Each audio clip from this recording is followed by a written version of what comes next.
Erd. Thank you so much for joining me. I'm Nola Simon. I'm your host of the Hybrid Remote Center of Excellence. And joining me today is Hilke Schellman. Did I pronounce your last name right?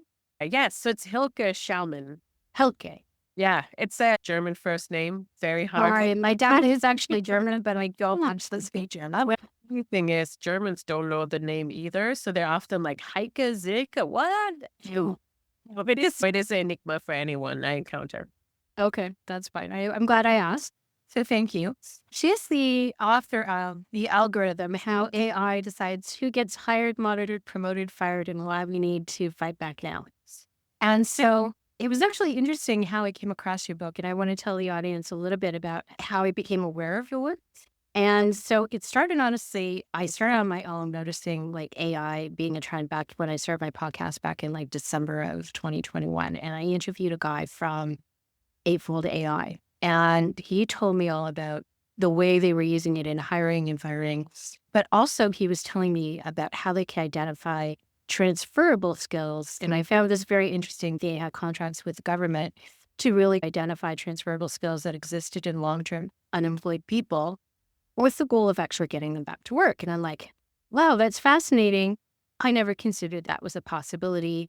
And he came up with this example that if you have somebody who went to university, they have a master's degree, but they have always worked in customer service, you could literally get them into data analysis because the skill sets are really the same, but data analysis is really more future focused and also pays a lot more, right? So people are sitting on skill sets that are extremely valuable. They don't even realize what the value is of those skill sets. And that really appealed to me because I have a degree in math and I spent 20 years working as risk service.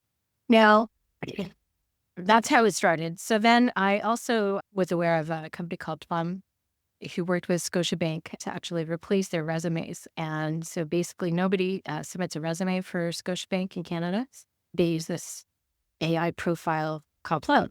Now, I ran a personal profile for myself and it came up with all kinds of interesting things, except one of the lines was basically you're better doing work that doesn't really take any initiative, that it's repetitive and you need structure and you need to be told what to do, basically. And I'm like, yeah, that's not me. Think that we're working for myself. And my podcast, I'm nearing 100 episodes. So it's, nobody's been telling me to do my podcast. Thank you very much. So what I wanted to know and why I had approached the CEO of Plump was what does AI actually know about me that is pulling that result? Because if I'm running my own profile and I notice an inaccuracy in it, so what's causing it? Where is it pulling from? How can I influence that result so that I'm going to draw something that's more accurate? But also, what are the repercussions of that inaccuracy, right? And how do you get it removed? How do you get it fixed? And how do you do the due diligence?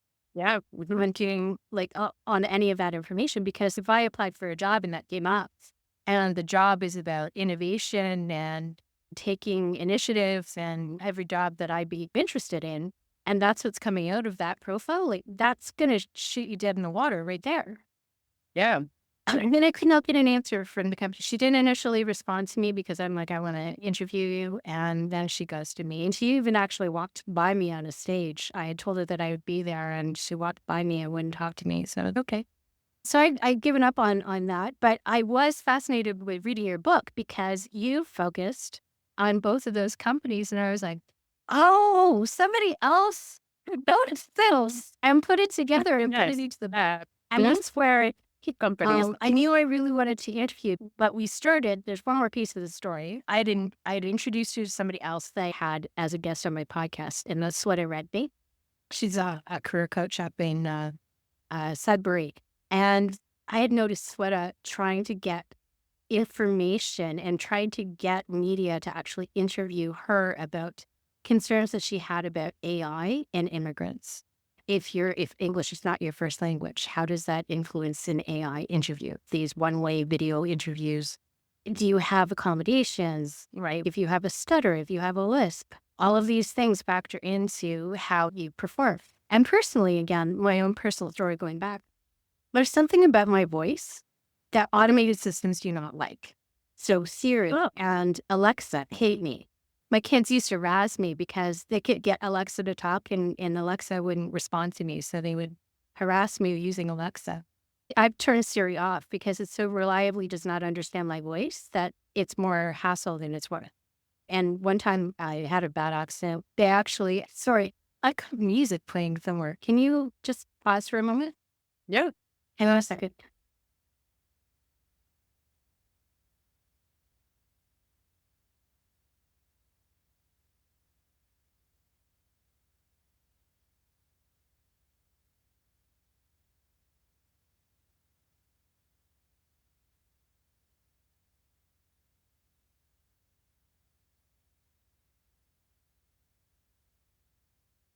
Oh my God. What Happy was about Alexa and started playing in the world. Now it heard you. Now it Finally. hears me. This is why I miss so much because literally it was like the theme song from the Mickey Mouse Club. I'm like, did I say anything at all about the Mickey Mouse Club? Wait till it starts again.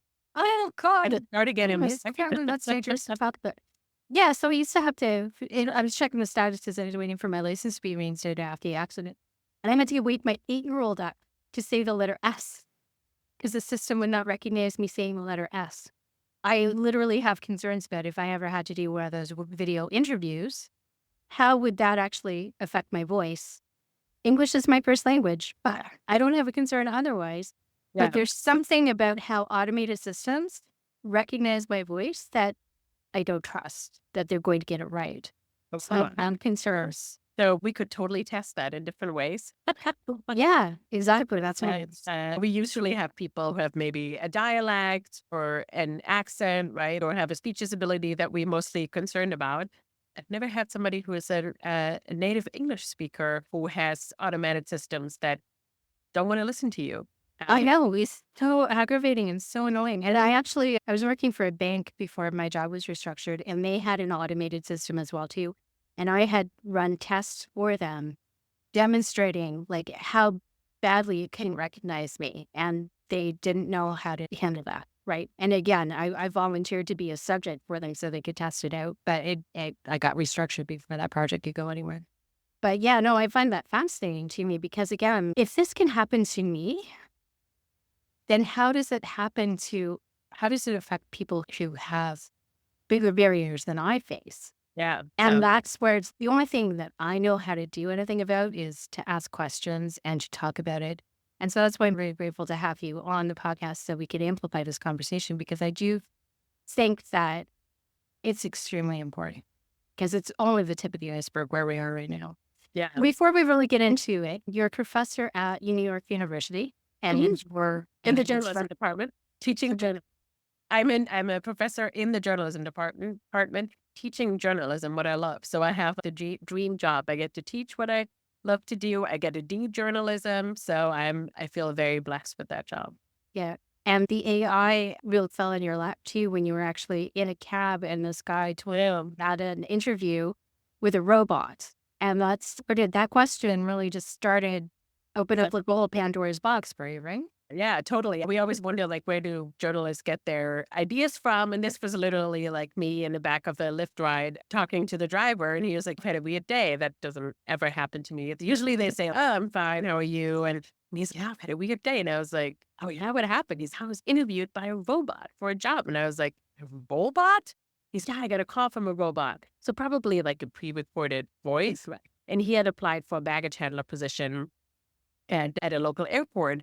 And he was just really just almost speechless about the process. He was like, that has never happened. So weird. And I took note of that and was like, oh, I've never heard of that. And then went to an AI conference a few weeks later and somebody talked about AI and algorithms being used to check people's calendars and absences. And she also did mention, oh, they use it for hiring. And she told me about could the company HireVue, which is one of the largest providers in the space. And it's just started this. And when I started looking into it, I was like, I didn't know how ubiquitous it is. And I think talking to your point of feeling like, whoa, like if it's inaccurate for me, what is it for people who have way less agency? And I think that in introduction of algorithms in AI and hiring does shift the power balance. It's always been more power with the employers, right? 'Cause they make the final decision, of course.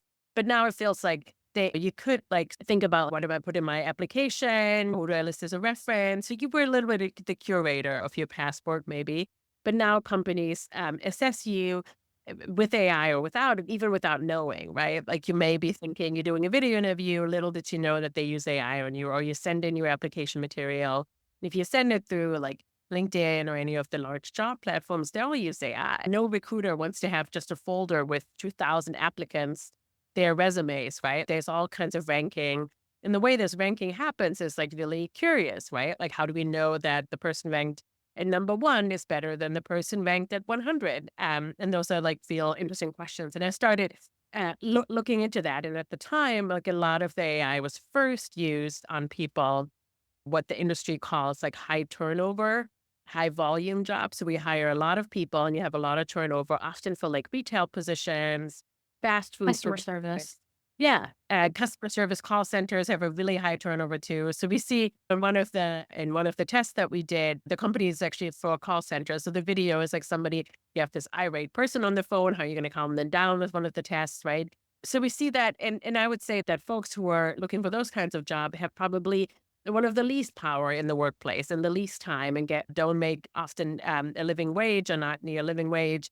And they're being subjected to this first, whereas CEOs and other like sort of leadership positions very rarely get subjected to these kinds of tools. We've seen it like climb a little bit. I've seen it used for flight attendants, for teachers now. I've seen it being used for a lot of recent graduates because a lot of people feel, hiring managers feel like, oh, there's so many cool people. They all have great bachelor's degree, but they don't have a lot of work history. So they all look alike. So let's do a skills capability assessment because we don't know a lot about them. So we see it used mostly for that. And we see it, I think, what happened with the dawn of job platforms and now with generative AI, companies are flooded by applications. And I think there's a real need there. IBM said they get about 5 million applications. Google get about 3 million applications per year. Goldman Sachs said for their summer internship alone, they got over 220,000 applications. There's not enough humans to go through all of them. And we know that humans are biased too. So a lot of companies turn to technology because they're drowning under applications. We now more than ever, they're drowning because a lot of job applicants use generative AI to generate a cover letter, to generate a resume. And now we have AI that can actually apply for you. So you don't even have to do anything. The battle of who had the best AI.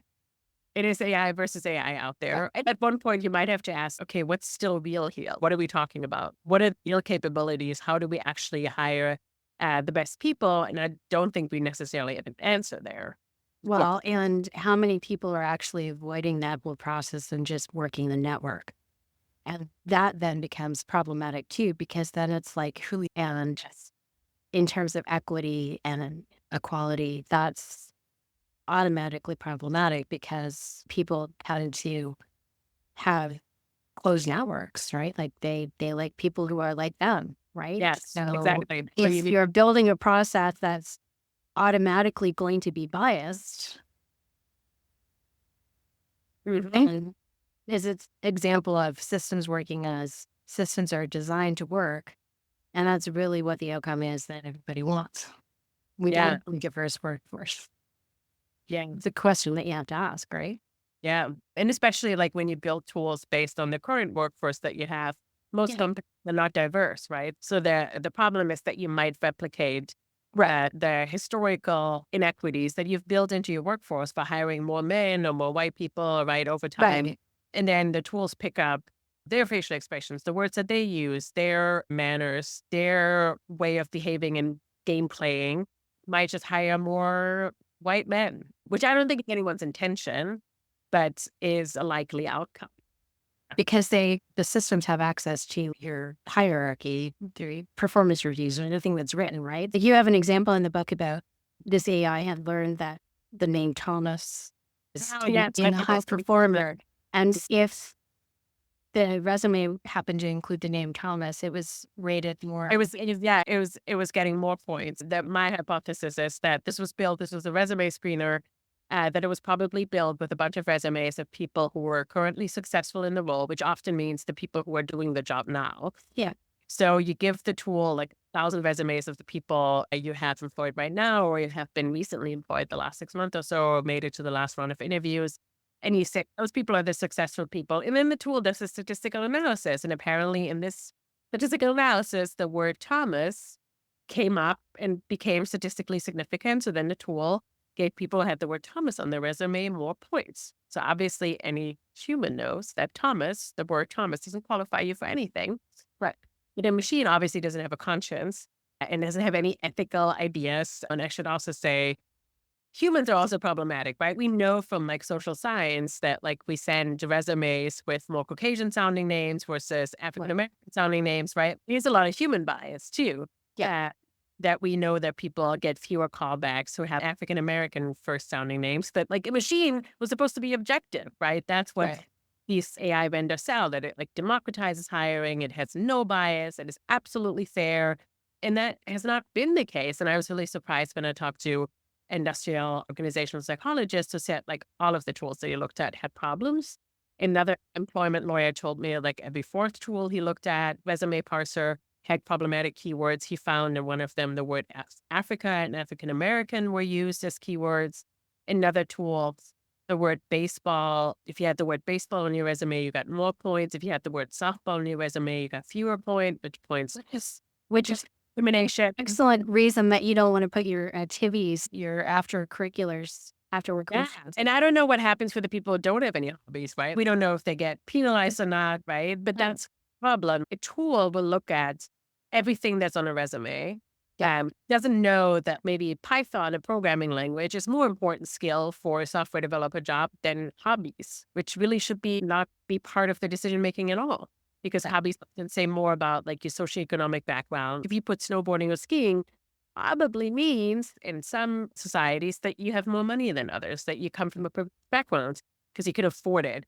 That means more, that tells you more about your background than your actual skills and capabilities to do the job. Unless it's a skiing instructor, they probably need skiing skills. But other than that, it doesn't have any bearing on the job. And we see this again and again in a lot of these tools. And that does worry me. And we have so little oversight where in this cases, the vendors themselves didn't find the problem, right? It was like when a vendor talked to an employer and about using the system, and then some of the employers do their due diligence. They bring in outside counsel, they start checking the system, and then they find the problem.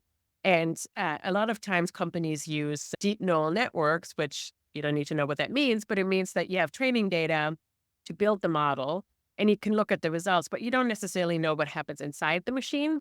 We can ask the machine what exactly happened, but most companies don't do that. So a lot of AI vendors don't know what is the machine inferring upon. And what we see a lot of machine learning, there's been like a famous example where I think somebody built a tool that was supposed to understand what's the difference between huskies and wolves and fed a lot of pictures in the model. And the model miraculously learned what's a husky and a wolf because if you send in a new photo, it was like, oh, husky, yes, until it didn't work. And then the folks asked the tool, what did you infer upon? Was it the nose? Was it like the fur of the husky or the wolf? How did you know the difference? And the tool highlighted the snow in the background of the huskies. As it turned out, the huskies had like snow in the background, the wolf did not. So the tool that actually did The not wolf have snow? between husky and wolves, what? The wolves didn't have snow? Or the huskies didn't have? The huskies. I don't remember actually. I would have expected wolves to have more snow.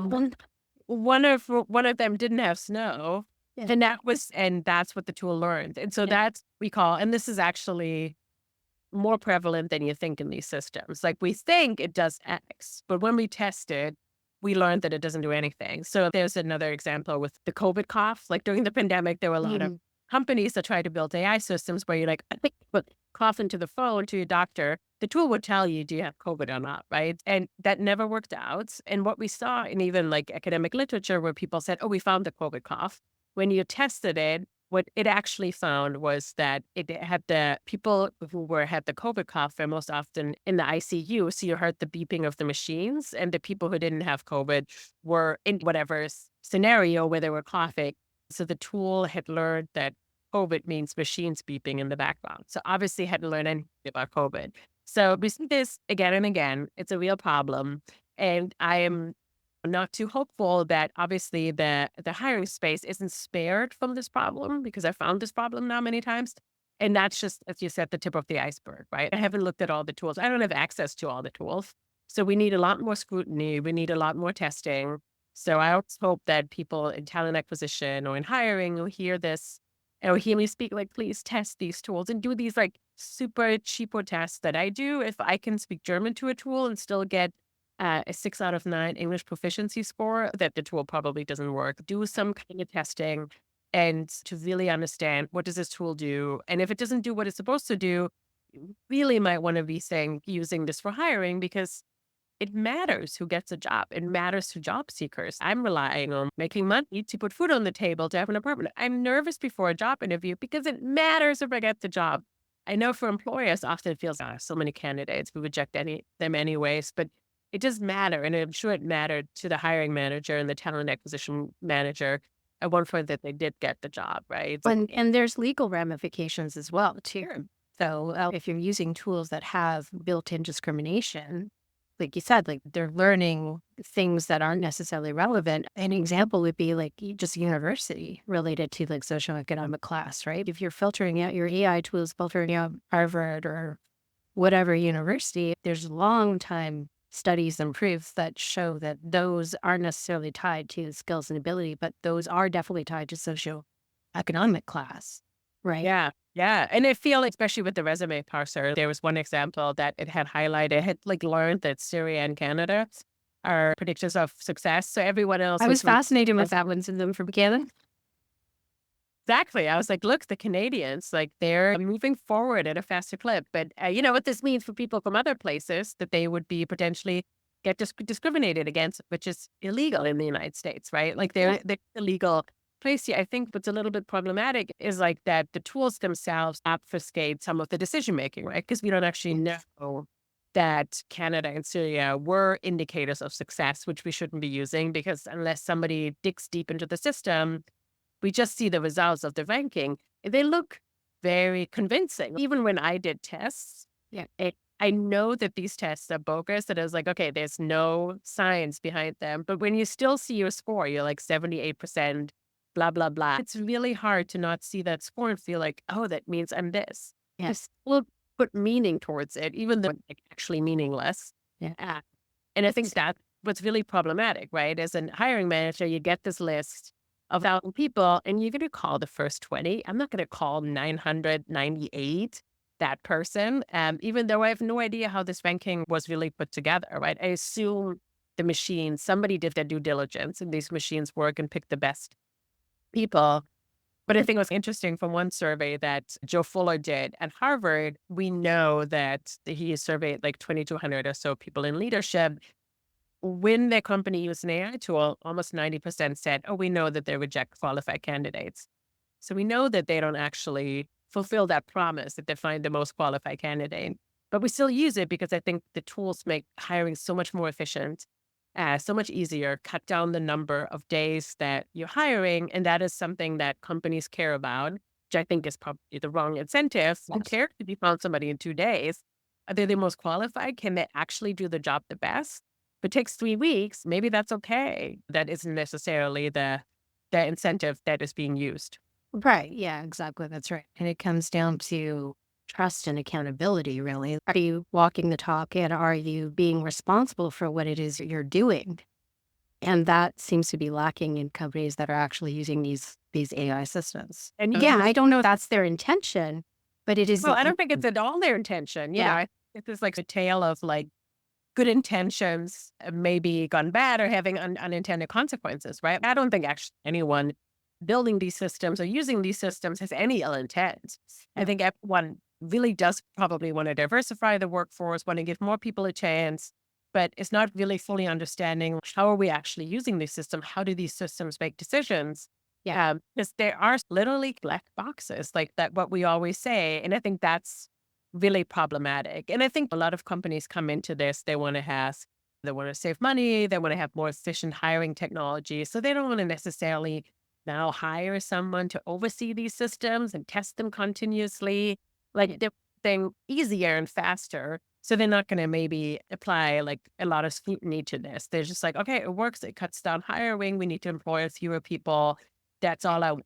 And I mean, it's basically software as a service, right? So like the vendors could be updating the software as they go, right? So they really should keep on top of that. Just from a compliance point of view, you would think that you'd want to make sure that you're reviewing the terms and conditions every time there's no update to the software. I don't understand what the risk people are. Like, where's the cybersecurity and the risk assessment that goes along with this?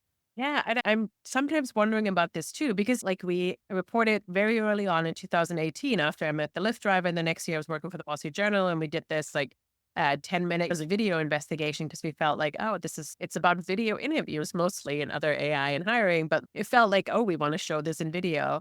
And we looked at HireVue, and HireVue at the time still used like facial expression Mm. analysis, intonation of our voice and analysis, and it also transcribed the words that you used.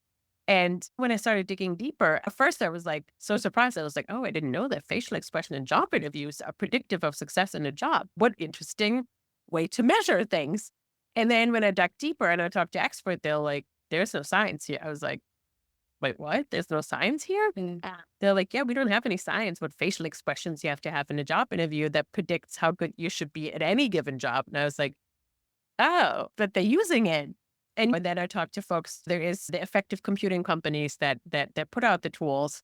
They also say we have the same 6 emotions. If you're smiling, you're happy. If you're frowning, you're angry. And when I talked to psychologists, they said, oh, yeah, that's 60 years ago. We thought that. But we know now that like different cultural backgrounds, different societies, we don't have the same emotions. Like we are likely to have similar emotions, but not always. And so this is not predictive at all either. And I was like, oh, I was like, this is really problematic. But large Fortune 500 companies were using the technology without questioning it, from what I know. So I was really surprised that I was like, I do wonder, like, where are the risk people? Where are the compliance people? I don't know if reach into the hiring phase or they feel like because there is like almost no way for people to get access to these systems. If the person who builds the system doesn't know what the tool infers upon, like the people using it, the companies don't know it, job seekers are never going to find out. So maybe the risk is Yeah. very low. Like, there's no transparency. Like, even as a job seeker, it's only because of press releases and whatnot. Like, I knew that Scotiabank was using Plum, for example, and that's why I was researching Plum. But most of the time, they don't identify who's providing the services, right? So I think after like some sort of scandals, right? Amazon tried to build an algorithmic tool that scans resumes, and they built a tool that was downweighing women. If you had the word woman or women on your resume, it would downweigh you. So I think they got a lot of backlash for that. As I think since that, companies have also been very careful to publicize anything bad about these tools, right? Like I have talked to, like after the book came out, I got lucky before too, but like really after the book came out, I had talked to a lot of CHROs, like chief human resource officers, chief people officers. Yeah. And oh yeah, we used that tool. We have the same questions and problems that you uncovered. And then we like stopped using it. And I was like, that's great. I'm glad to hear it. Did you tell anyone? Because company X is still using it. Could you publicly say that you found out these tools didn't work? And they're like, no, we can't publicly acknowledge that because they're afraid of class action lawsuits. They're afraid of being pressed, that they use the tool that's flawed. Yeah. You can understand it, but the problem is we don't really have much progress then, right? No one calls out the bad actors. Yeah. Or not the bad actors, but like when tools don't work, they don't call out the companies. And I think the vendors are unlikely to dig deep and really check out their systems and change them. They do Oh, want to market and sell, right? And there's still companies that merely believe them that this works. So yeah. so what's the solution? Like, you've been on record saying that regulation is needed, government involvement is needed.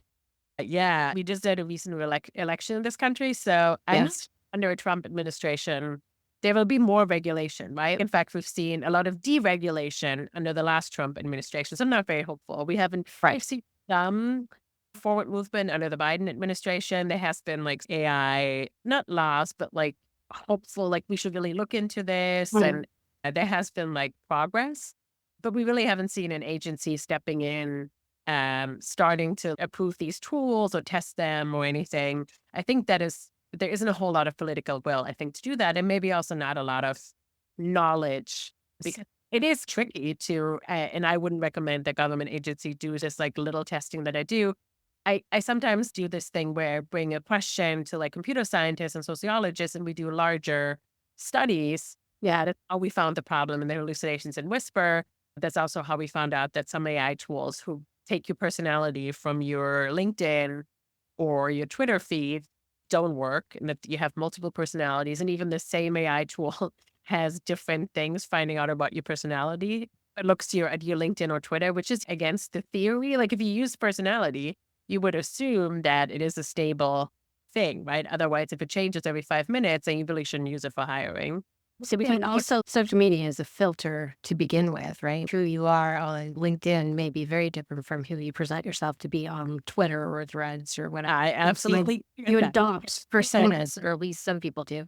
Yeah, but I think the companies would say, well, you didn't write this to get a job, especially your tweets. So there's something about you that you're not hiding, right? This idea to look under the hood of the job seeker, Yeah. it is pretty prevalent. I think the same idea with checking your facial expressions, like you get something up about yourself that you weren't even knowing about. And we know from history of companies analyzing like handwriting and other things in hiring that there is no science there. There is no sense in. But we've seen this again and again because it does feel so intuitive, right? It does feel intuitive that something in your writing says something about you. So I could analyze that and find the real you that you can't hide.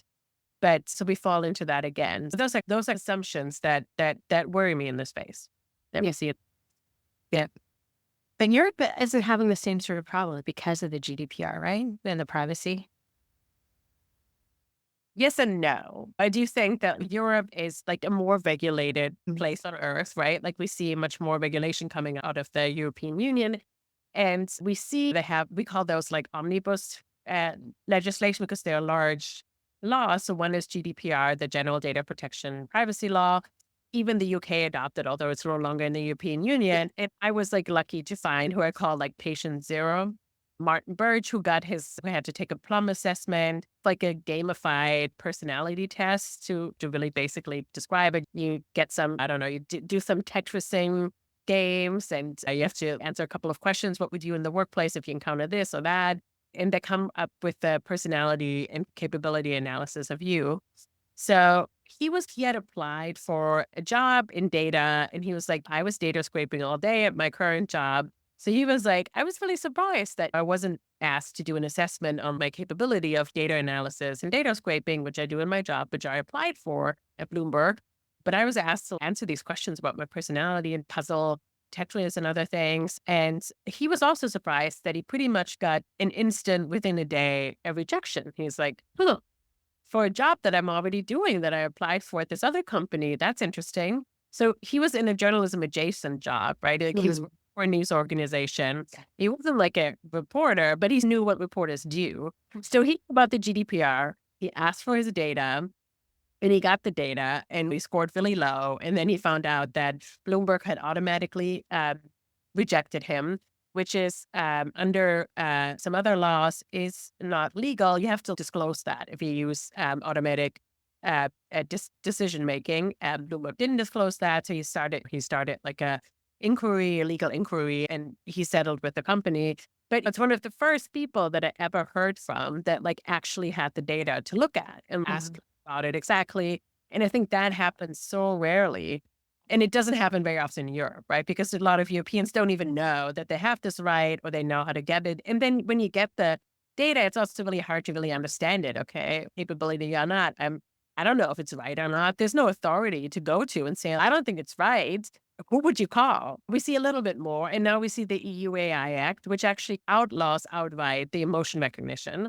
So that kind of tools will no longer exist in the European Union legally. If you use it, it would be illegal.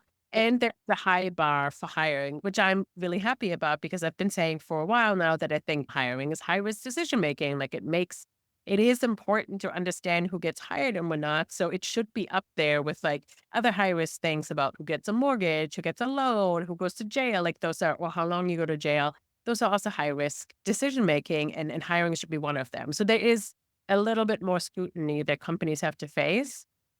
We not exactly know how it's going to interpret it in every country, in every like sort of societal system. And there's like general guidance. How is this actually going to be implemented? It's going to be interesting. So we're not 100% sure, but we see a little bit of that. We've seen promising things in California, but they've recently been turned down by the governor there. With the Trump administration, I'm not seeing that we'll have a lot of regulation, maybe on the state level, but not on the federal level, probably not.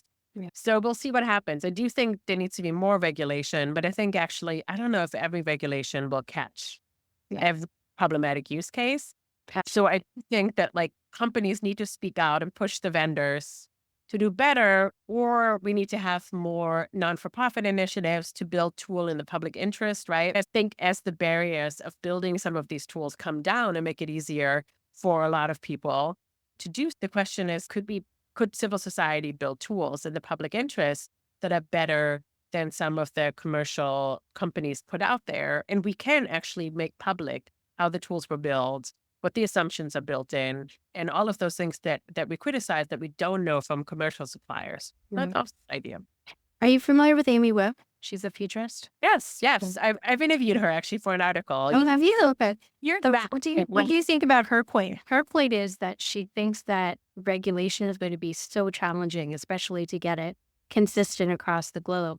And really, it has to be a financial incentive for companies to really build it ethically and responsibly. And if companies then hire or use the AI produced by that company, then they get a reward for choosing the ethical AI company. Do you think that's viable? Yeah, I don't know if it's viable because I think I do agree that regulation can't catch them all, right? Like it's not really going to work out. It might work for like the European Union, but that doesn't necessarily transfer to all these other jurisdictions. So it is really problematic and it can't catch them all. So if we rely on industry itself, like maybe a system where we reward or we have some sort of certification, we publicly shame companies who don't use certification. But the question is like, does the certification work? And I would argue that we've seen in some industries that we have like sick leave as certifications. We've seen this about diamonds, where diamonds come from. We see this, we call it greenwashing, right? That companies buy a certification that they look like a green, organic, super environmentally friendly company, but then they dump their trash in the landfill and they actually don't recycle whatever they promise. It's actually not true. They're just buying the certification. So I'm worried about that too, that we then have another level of that looks like this is certified and this is a good algorithm. Then no one looks at it and knows is this actually good or not. And that's why I wish we had like clear standards on how to judge algorithms. I mean, they're being developed in the European Union, but there's still we don't know a lot of things here. Right. So I hope we will have standards. And maybe if we had a little bit more transparency and demand accountability and explainability. A lot of times when I do some of these tests, like talking German to the tool, and then I got a 6 out of 9 English proficiency, and I talk to the developers. Before we publish, we always go back. Yeah. Ask for comment. And also maybe we made a mistake, right? Like we want to know. So we go back to the developers and I was listening and listening. And I was like, wow. And he was like, it's maybe because German and English is in this 5D space and the language is overlapped. And I was like, 5D? I was like, I'm really not understanding. I was like, I can't follow. I was like, can you just explain to me if you were in front of a judge, how Wire was scored 6 out of 9? Can you just explain it, how you would explain in front of a judge? And he couldn't. And I was like, 5D doesn't mean anything to me. It seems very complex. Can you just explain it? Like how the score came together. And I think if people can't do that, tells us something. Like if you can't explain why this person was scored this way, we really have a problem. So I think we need much more explainability, transparency. If we could get that through government regulators, that would be great. If we could have like benchmarks, standards. We've now seen in New York, there is a law that companies who use AI in hiring or algorithms in hiring, they do have to get an audit every year. It's up to the companies to actually decide how much AI and algorithms they use. So that's flawed. And then the audits are also clear necessarily. It's like usually a lot of people follow the 4/5 rule, which is actually already a guideline by the Equal Employment Opportunity Commission in the US. So like just auditing what's already being audited. And we know that those kinds of audits are really flawed. They just look at different genders, like male and females, and different races against each other. They don't look at the intersection, black women versus Caucasian men, for example. We know at those intersections where marginalized identities cross over, that's where I see most of the problems in the system, because marginalized groups are underrepresented in the tool and in the training data, often not the tools, right? Then they become underrepresented in the tools and the models. And then we have the problem multiplies. And so we don't look at that. There's no mandate to look at that. And we've actually, when somebody looked at that, we found problems. I'm hopeful-ish that this will help a little bit. Let's talk about the whisper networks. And you just they published an article in the Associated Press. I read it this morning. And it's basically about how you found problems in terms of a transcription, having a hallucination. And honestly, this is one of the use cases that I use AI for. Often when I do podcasts, I'll take the transcript and I'll just put it into Perplexity. I prefer that. And it spits out my show notes. And I read it briefly. And usually it's reasonable. I don't really have a concern about. Also, it's like doesn't have a lot of effect. I can tell you anybody who's ever called back to me saying you wrote really great show notes. So I don't spend a lot of time on it. But the Whisper network is actually being used in hospitals, and this is where it can be very interesting in terms of transcripts for medical use that are then actually they're deleting the audio, and so the only record that remains is this transcript. And you found in your tests that there are hallucinations and the transcripts are including text that actually was never said. Yeah, just ChatGPT, but this is a transcription tool, right? Like a benign tool that companies use every day, people use every day. It's very ubiquitous. Yeah. So let me take one step back and tell you how we got to this, because it actually relates to AI and hiring. And it relates to, that I work with computer scientists and sociologists. So I've looked into AI one-way video interviews, right? And even regulators have asked me, and I've wondered about this too. What happens with people who have a speech disability, or have a dialect, or who have an accent, exactly what we talked about? If they use these systems or are being asked to use these systems, the tool then takes the audio and transcribes it into text. Is it fair to people with different dialects or accent and speech disabilities? So I was asked by regulators and others, and I'm like, why are you asking me? I'm just a lone journalist. How would I?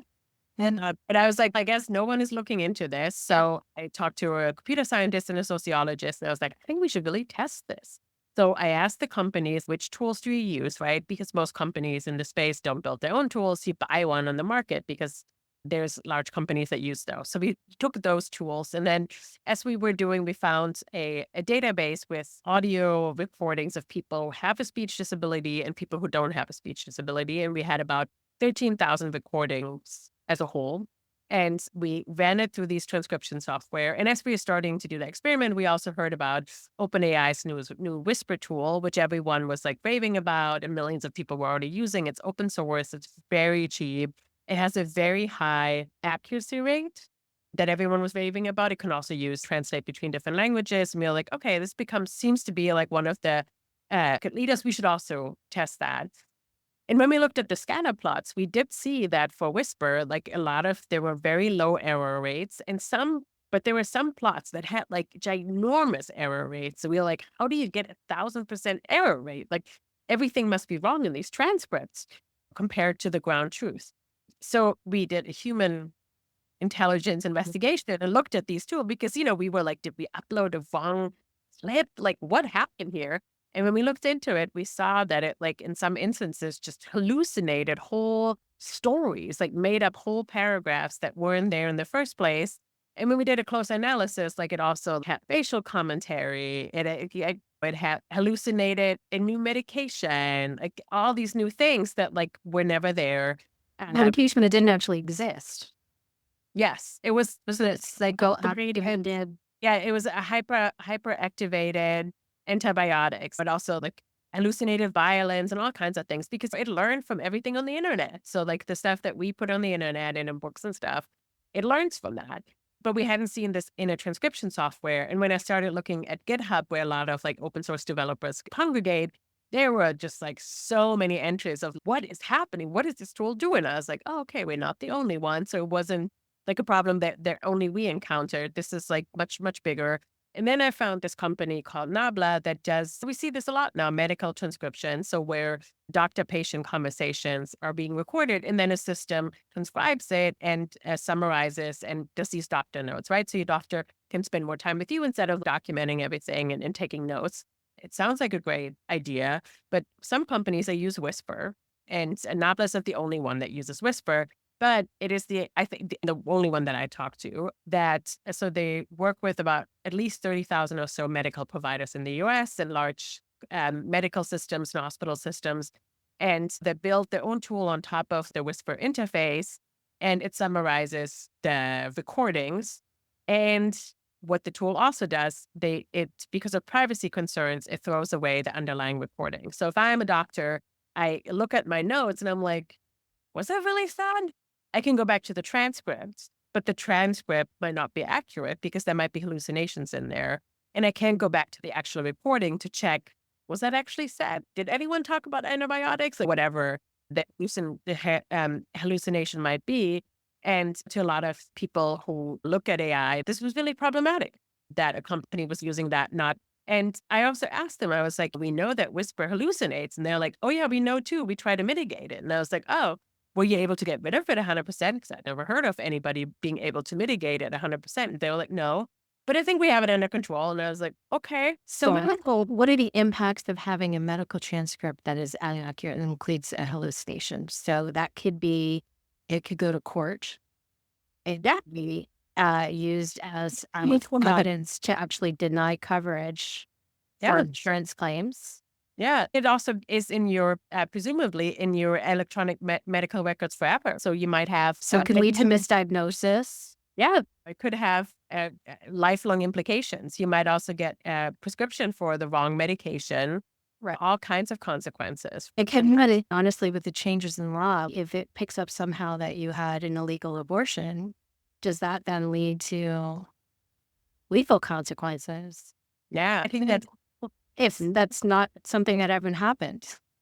Yeah. And I think it could be that it hallucinates something, but it could also be like what happens if the transcript is actually accurate and the transcript is used for more, it's not protected by HIPAA, right? Which is the privacy laws in the United States, because that mandates that medical information stays private between a patient and a doctor. Right. But it's also now shared with other companies. And what we've seen is like now patients are asked to sign a release to actually sign away their HIPAA rights that says, I acknowledge that the transcripts and the recording sometimes is being shared with some large tech companies, these providers.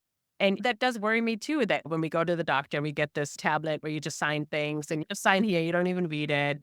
And people aren't even aware of the potential consequences that these very personal, I think, a lot of things that we tell our doctor, we might not want to tell others, very private information gets shared with large tech companies. Then they use it against for training data and other things. And who knows who uses it, who is being sold to the next time. What happens if a company goes bankrupt? Like that is usually very valuable material that then the next company buys. And or even just like you run the test and go, tell me what you know about this person. And all of a sudden your private medical records show up in like a general inquiry that anybody in the world could actually ask.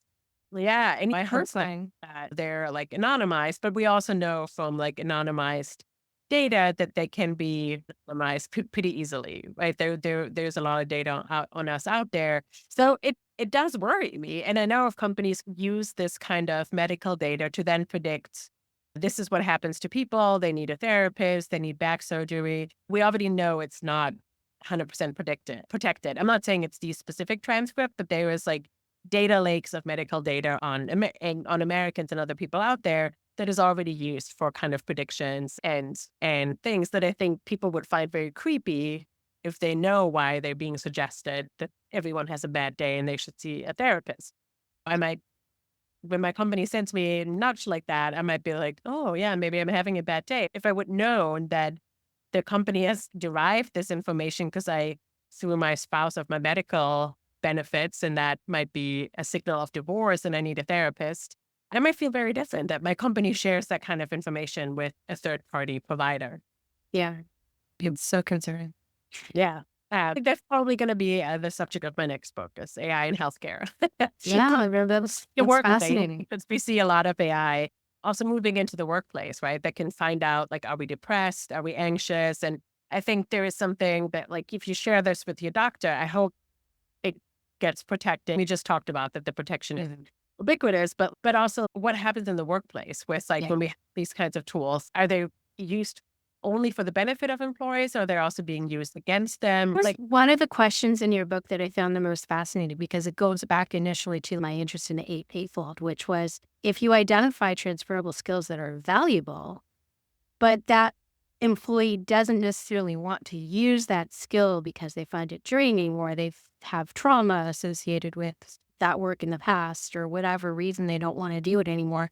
What are the repercussions for turning down what the company perceives to be an opportunity yeah, to benefit from your skill? yeah. And I think also what I thought is interesting about Eightfold is like it has these like career laddering. The people in your position did this. They became vice president in 5 years because they did X, Y, and Z. Here's some LinkedIn learning or whatever, a learning platform that you can use to get those skills. And that's interesting. So, but it could also be used for managers to find like high performers. Yeah, and it could also be used to find maybe what we might see from the platform as low performers, right? People who didn't advance in 5 years to vice president, who took longer. Right. But the platform doesn't tell you why that is. Are they slow learners, or did they have difficult pregnancy, or did they have to take care of their parents and, didn't want. Yeah, there's multiple reasons why you Yeah.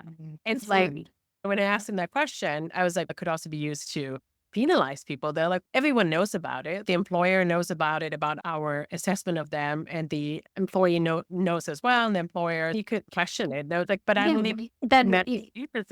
if you're in a state that has at will employment and you don't like the answer to that particular question, then you could also use it as a reason to terminate.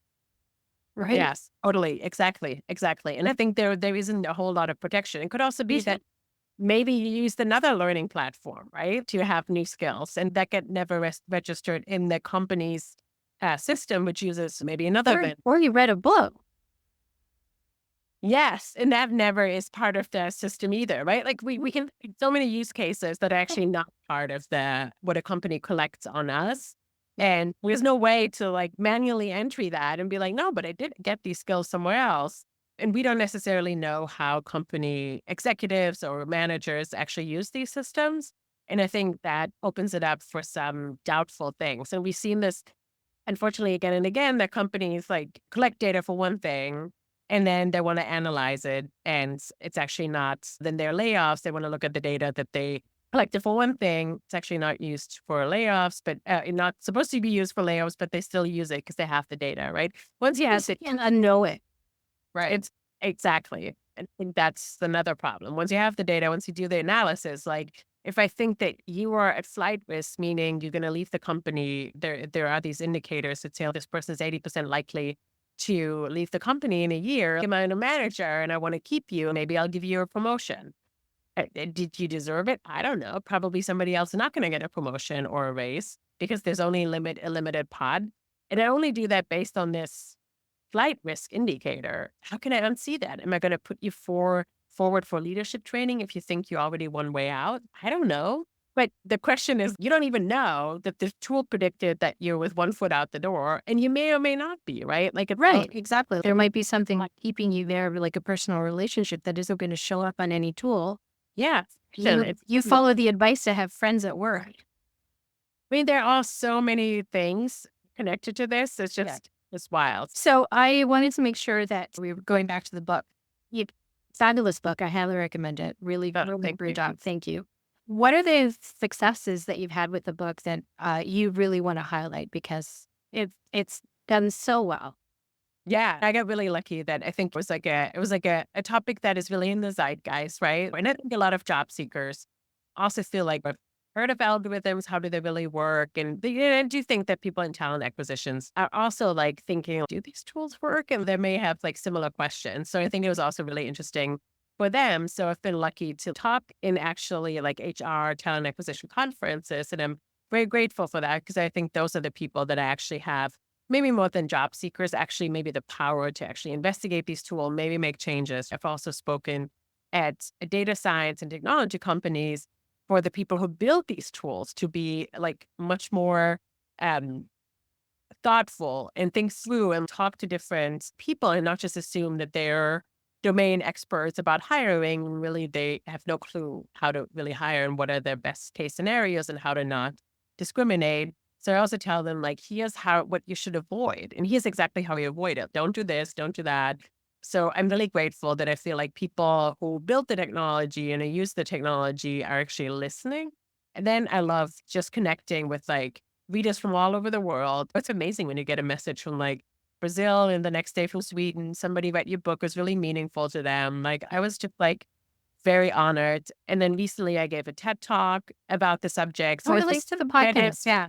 and finding new audiences. So hopefully it's also reached some lawmakers. So hopefully there will be change. And I'm just like so grateful for people who pick up the book, spend so much time with it. And I hope to illuminate a new world that maybe they didn't know about. And it's endlessly fascinating to me how we quantify human beings. So I hope that rubs off on people too, that it is interesting, like how we try to make sense of the world Yeah. in different ways.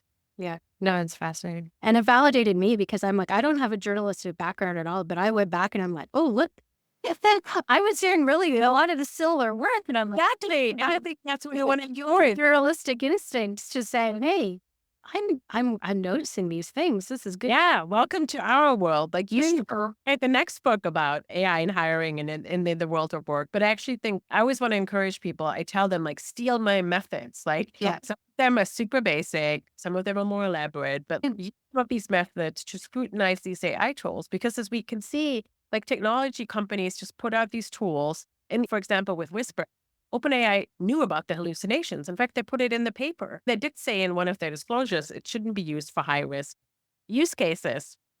Lots of people don't read the model cards or they ignored the advice from the company they took it from. It's not like they didn't know, but you wonder like, why did they release a flawed system? There's all kinds of questions that we can ask about this.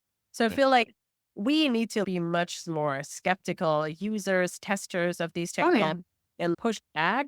So I want everyone to steal my methods and invent your own ones, test these tools, push back against the companies. So we build better tools. And because we think that AI can be transformative technology. The jury is still out if we use it to predict the future of job seekers. It's really a question if AI can help with that.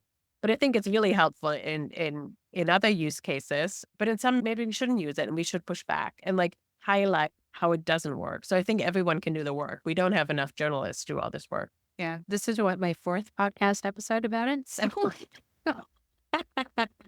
I'm doing my part. Thank you. Yeah. And if anyone wants to be in touch with me, I'm on LinkedIn. You find my email on my faculty page. There's only one Hilke Schellman. Please be in touch. Like I'm happy to. I always love to hear from job seekers or people who work in talent acquisition. I love talking to folks. It might take a few days till I respond, because I teach students and I have a bunch of obligations. I also have a 4-year-old kid I like to spend time with, and she demands scavenger hunts for sweets with her mom. Yeah. But I love to be in touch with people, and I'm so grateful for everyone who's listening and has wrote me and has engaged with the book. It's just wonderful. Okay, that's good. But they make sure that everything is linked in the show notes, and I really appreciate you making the time. So thank you so much. Thank you.